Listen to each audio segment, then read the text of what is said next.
Bener nggak sih? Perang Rusia-Ukraina tuding jadi biang kerok gejolak ekonomi dunia. Atau jangan-jangan cuman sekedar kambing hitam saja. Yuk kita cari tahu di Financial Update.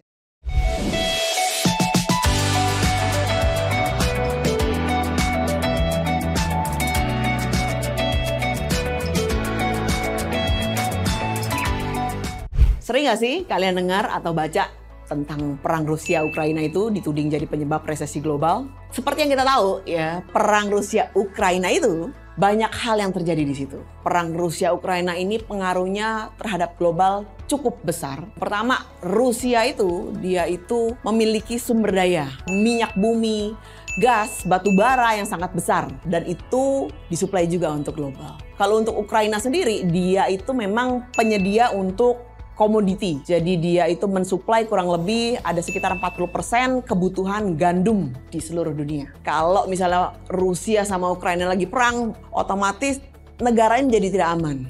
Padahal kita tahu dia mengakomodir atau mensuplai ya kebutuhan gandum, jagung ya. Seperti kita tahu Amerika makanan pokoknya apa sih? Lebih banyak roti, ya, kebutuhan gandum ya. China ya mungkin dia ada kebutuhan untuk mungkin bakmi ya, itu juga bikin dari tepung. Kalau komoditi tersebut di stop atau pasokannya berkurang ya, otomatis apa yang terjadi? Harga-harga naik. Ya kenapa? Karena banyak sekali jalur-jalur distribusi bisnis tidak bisa dapat suplai dari barang-barang yang dihasilkan oleh Ukraina. Kalau untuk Rusia sendiri, kita tahu Rusia itu dia penghasil minyak bumi. Banyak mensuplai banyak negara global untuk minyak buminya seperti bensin atau segala macam yang berbau tentang pertambangan lah. Dan mereka itu ya termasuk berada dalam jalur perdagangan yang sangat-sangat strategis. Begitu negara ini perang, ya misalnya ada satu barang yang harusnya kalau mau pengiriman bisa melalui jalurnya Ukraina ataupun Rusia.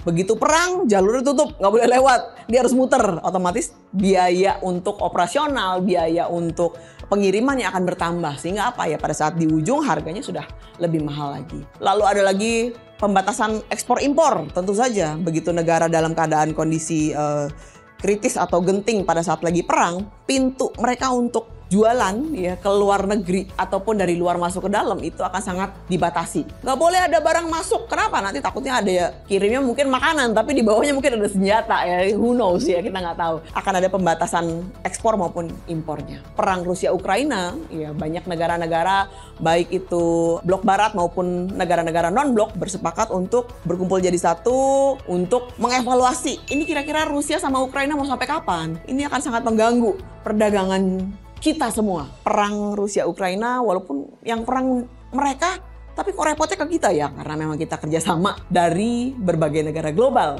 Begitu terimpact, otomatis kena juga ke kita. Perang ini kenapa sih masih berlanjut padahal merugikan? Kalau ada yang rugi, ada yang untung nggak?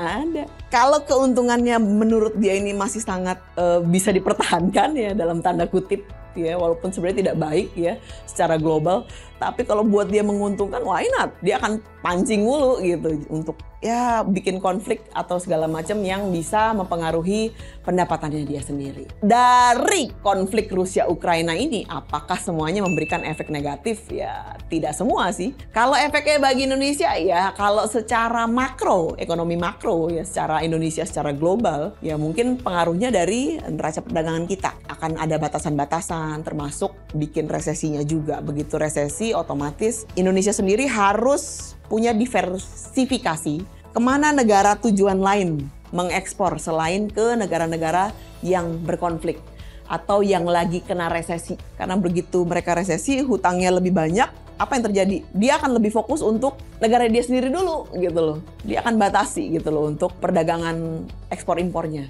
Sehingga kalau untuk Indonesia ya kita harus sedikit memindahkan arah kemana kita harus ekspor dan impornya. Sikap yang harus diambil ketika menghadapi isu perekonomian pada saat lagi perang, secara perorangan mungkin tidak akan terlalu berasa ya kalau secara mikro.